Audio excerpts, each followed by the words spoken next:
Itong lahat ng papeles nyo dito, lahat kayo dito unregistered. Ito expired ng August, yung isa. Itong si babae ito eh. Sige. Lahat kayo dito expired ang lisensya. Lisensya. Registration. Dito, itong isa, walang dalang Sa akin po yan. walang dalang document. Sir, kasi kukuha ko lang din ng Failure to carry ka. Pero ganun pa rin.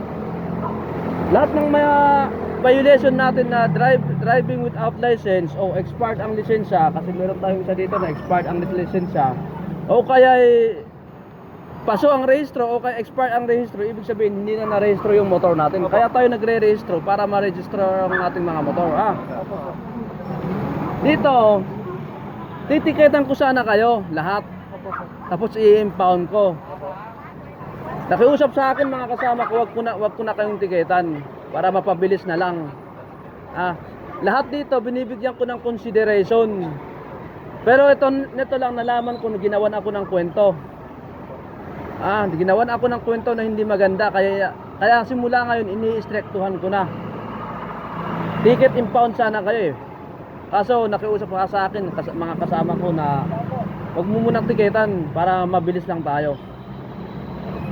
So lahat ng dito subject for impound kayo lahat dito. Ayaw ko sa lahat, ginagawan ako ng kwento. Nang dahil sa isang tao na gumawa ng kwento, mapapahamak yung iba.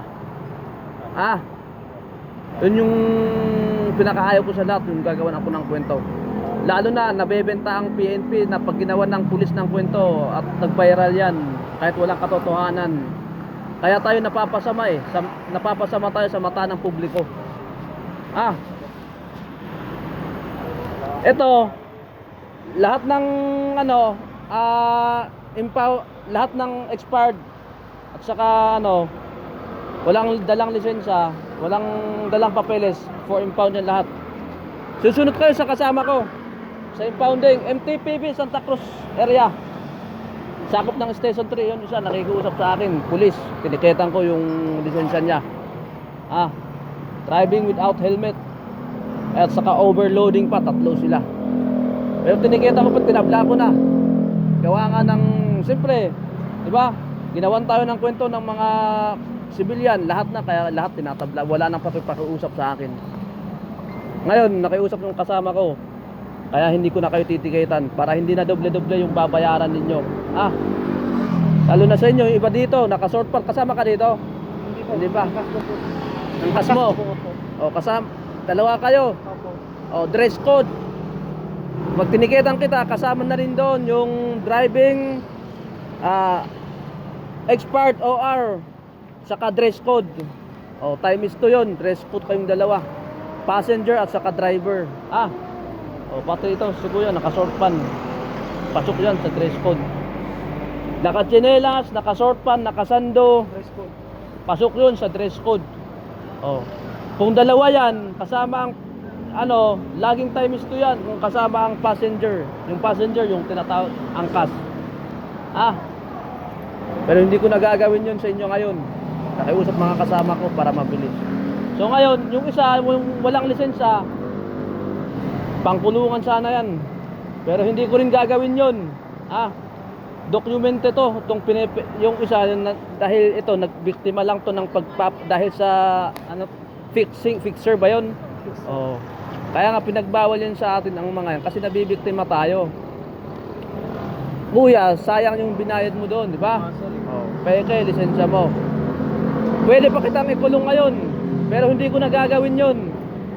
Falsification of public document ang ikakaso ko sa'yo. Kaso hindi ko nagagawin para hindi masira ang pangalan mo. Ba? Ganun tayo kabait dito, pero ginagawan pa rin tayo ng kasiraan ng, hindi lang ako, kundi buong PNP nasisira dyan. Iniisip ng tao. Sunod na lang kayo sa mga kasama ko. Sige po sir. Salamat sir. Hindi ko na kayo i-issuehan ng ticket. Ito ni-record ko to. Naka-record tayo. Violators. Low violators tayo, low violators. Yun po ang vlog natin, low violators. Sa akin, Paano ka mag-drive? Nakapag-drive ko na nakarap. Siya. Gusto ng anak mo. Ilang tao po ako?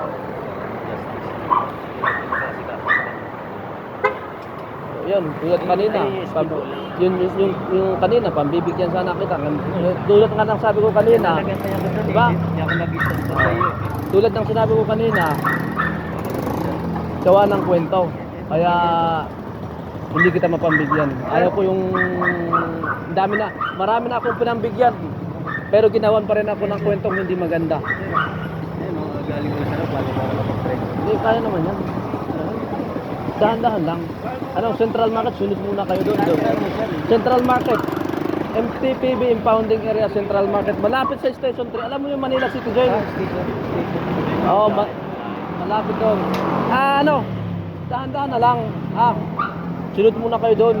Alam mo, pambibigyan sana kita kanina kaso dahil sa nangyari. May nagano sir. Dahil sa nangyari, hindi na ako tulad ng sabi ko, nabla ko isang tropa. Diba? Tinatawagan ko sa paring Armada dito. Kasi gawa nga ng ginawan ako ng kwento. Ngayon, i-strektuhan ko na. Sir, kunin ko na lang muna yung kwan ko sir, yung mga documents ko. Hindi, Diyan ako sa Makati po. Dadalhin mo yung motor mo doon. Opo, magsunod na lang po ako doon. Nandun po, nandun naman yung license ko, pati kwan ko po. Oo. Opo, sir ha? Sige, sige. Salamat sir. Sige po, dahan-dahanin mo na lang ha. Wala eh, pambibigyan sana kita eh. Kaso, Alam mo na ako yung sabi ko nga, di ba? Ginawan ako ng kwento. Doon ako kanina pa ako doon, nag-aantay. Kaya hindi kita mapambigyan. Tinatawagan ko si paring Armada dito sa akin. Alam mo, kinasama ng loob ko doon. Oo sir. Marami akong tinulungan, marami akong pinambigyan dyan. Ginawan pa ako ng kwento. Yun ang ayaw ko. Kaya, titiketan ko sana kayong lahat. Natusap kasama ko. Yan ang kapitan pinsan ko.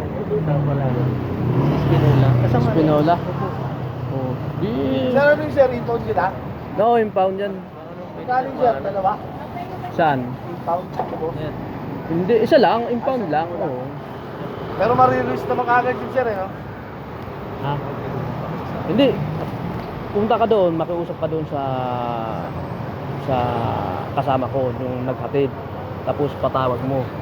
Doon na lang ah. Doon na lang. Tawagan mo na lang doon pagdating doon.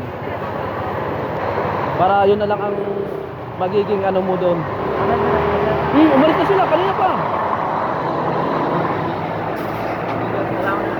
Doon na lang ah. Ipakausap mo doon sa kasama ko doon. Ayun sila oh. Si paring Armada, di ko makontak eh. Kaya nga, baka malamig, pagdating doon, makokontak mo. Ha? Sige sir. Pasensya na kasi wala eh. Talagang sumama loob ko eh.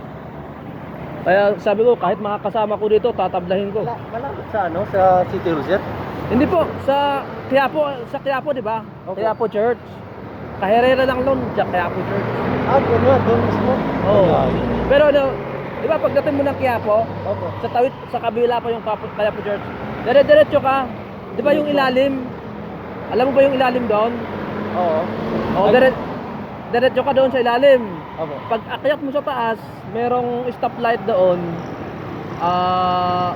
May stoplight doon. U-turn ka, pabalik ng Quiapo. Mga 100 meter, pag U-turn mo, mga 100 meter, banda dito sa kanan mo, impounding area na yon. Makikita mo naman doon yung mga sasakyan nilang pang towing eh. Saka yung mga may na-towing din doon, mga tricycle, may mga sasakyan din sila, may tatak na MTPB, makikita mo bandang kanan mo. Siguro mga ito, di ba? Pag U-turn mo, mga dito siguro hanggang doon sa may kanto doon, Sobel. Yung diretso lang tapos ano, yung pailalim. Pag akyat mo doon sa ilalim, diretso konti, may stoplight. Oo. U-turn ka pabalik ng Quiapo. Pwede mag-U-turn sa stoplight. Oo, pwede na yun. Basta sa stoplight, mag-U-turn pa Oo. Iisang stoplight lang yun, unang-unang stoplight. Ganyan, oo. Oo. Tapos, Bandang pagbalik, pagbalik mo, mga 100 meter, banda dito sa kanan mo, impounding. Tignan mo na lang doon yung ano. Pag ano, pagtanong mo doon. Marami namang sasakyan doon. Okay. Station 3? Hindi yun. Basta impounding yun. Impounding. Ano kasi ang pag papunta na doon, impounding, City Jail, Station 3. Tapos unahan konti pa, Quiapo Church na. Pagpabalik na. Pagpabalik na. Oo. Di ba, hindi yung U-turn doon? Hindi ikot?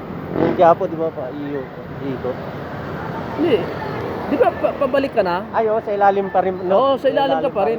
Pag bumalik ka ng Quiapo, dadaan ka ulit sa ilalim. Oo, sa ilalim. Oo. nga pala. Para tagos mo dito sa top, kapalik na dito. Ayun na naman. Pero talaga wala eh. Siniraan ako eh, kaya ayaw ko yung ganun. Kaya, Diyan lang ako na sa sa Enrique lang. Enrique. Oo, pagtawid dyan. Marami na akong napambigyan dyan, marami na nakiusap sa akin. Pinambibigyan ko, kahit mismo dito, pinambibigyan, nire-release ko. Nahanap na nga ako ng isang kasama ko sa kay Justice na ako sa loob, sa Ah. bahay. Di, ano, Ayun, doon na lang ah. May ano nga. Pag ano doon, kausapin mo na lang.